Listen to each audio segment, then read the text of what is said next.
15 games and 3 wins. That's Graham Potter's record at West Ham. That and the dull football on display has West Ham fans divided on the former Brighton boss.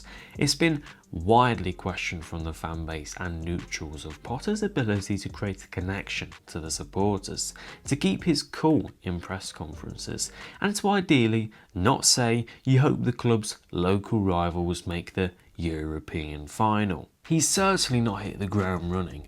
West Ham are in poor form, and I think it's about time that's spoken about and looked at.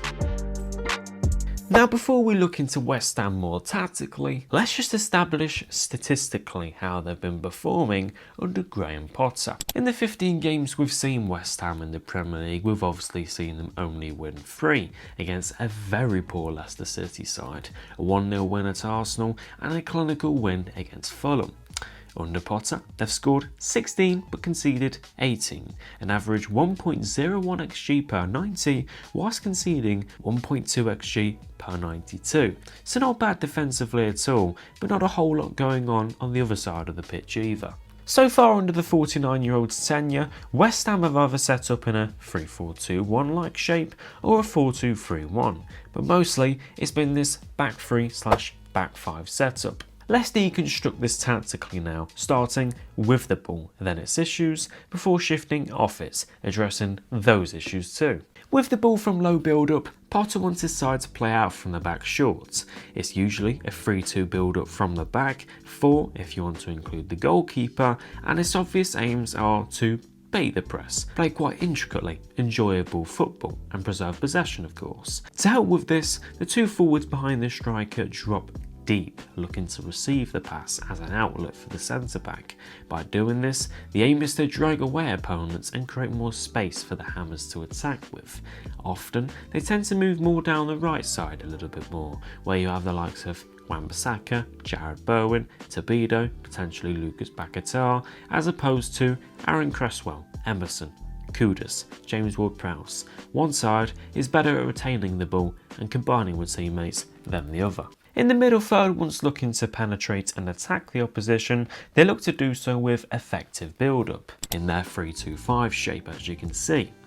Usually, the build-up consists of wide overloads. You can see here nicely against Brighton, they tip 4 players towards the right flank. They build up here and then set up a great chance for Thomas Soucek to score.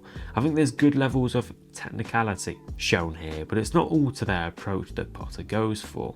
When Nicholas Füllkrug starts, West Ham can strike direct balls right into the firing line, inviting the likes of Bowen and Kudus to combine in those tighter central spaces. Without Füllkrug, with Bowen up top, they can use the passing range and accuracy from the centre-backs to hit balls into the feet of Jarrod Bowen, where he can then be effective. But let's move further up the pitch. West Ham like to ideally crash the box with good numbers. They can push that back 3 further forwards in a high line, meaning one of the 2 of the pivots can then go crash the box. As you can see, that's Lucas Paqueta here. However, although that sounds good, it's not quite executed good. The squad is quite simply more accustomed and better equipped to more transitional based football that rewards defensive solidity for more space on the counter-attack. West Ham don't quite operate with that under Potter's style. The profiles and players aren't an ideal match for different positions. Out wide, there's a real lack of penetration. You've got fullbacks at wingbacks, fullbacks playing wingback that don't offer much threat or quality going forwards. Then you've got the midfield. West Ham, they lack dual winners there. They lack that physical competition in the middle of the park that makes them easier to play through, which we'll get to. It's no coincidence that Potter keeps changing the midfield. There hasn't been a consistent pair in there.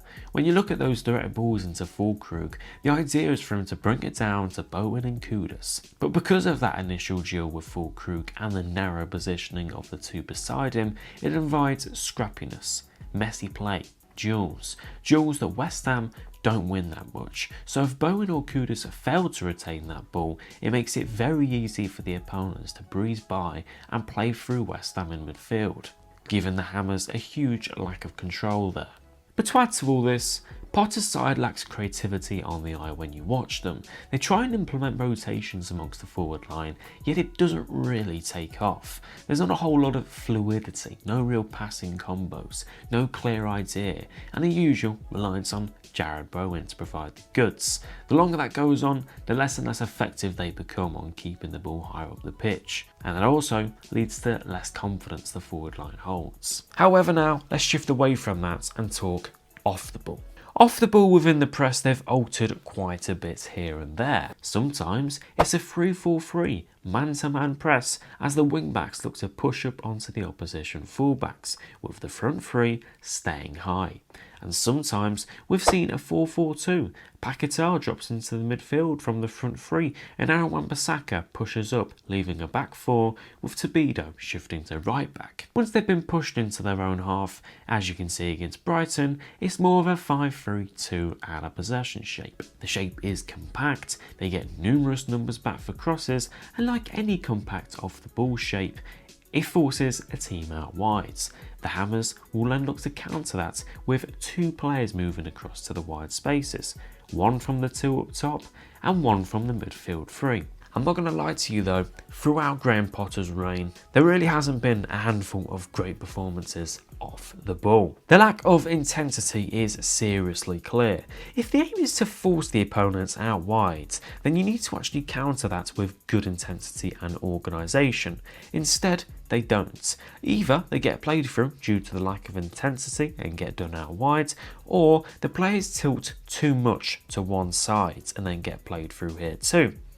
Out wide, it isn't too difficult to move forward and formulate a cross into the box, as West Ham do not apply a lot of pressure to opponents. Which brings me on to my next point. When the players tilt to one side with no real intensity, it leaves open space for them to exploit in the centre, leading to Brighton's opening goal with Ayari giving him acres of space to deal with, and then they do the same with Carlos Baleba.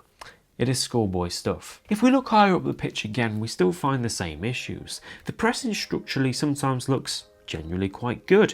They close down the space on one side of the pitch well, but it's not consistent. The intensity within the press isn't matched at all. It's like they close down that player, but then don't actually look to tackle that player, giving the opponent more time on the ball to play forwards. And then from there, we know how it goes. They get beat by the lack of intensity, as we learnt, and the lack of physicality. Teams will carve them right open.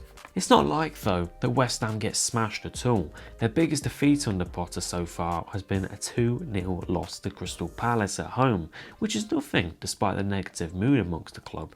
But the performances are a mix of a group getting used to this new style of play, but also players that have mentally checked out for the season. Some players won't be here next season, and they may know it. Some players will simply see the season as done, with nothing to play for, no relegation, no Europe, no nothing. It's a difficult situation for Graham Potter. You can see the glimpses of what West Ham can be, but it's not quite all there. In particular, the timing of jumps, the pressing, the duels, the attacking intent, the rolls off the ball, a bit of everything. When you appoint a manager like Graham Potter though, you are fully aware that this is a project manager, a long-term manager, one that needs time and recruitment to succeed, to pull off with the transition from one style of play to the other. And of course his staff and himself needs to build a good connection to the group, and that group needs to actually evolve themselves. When you look at West Ham's squad, it lacks leadership.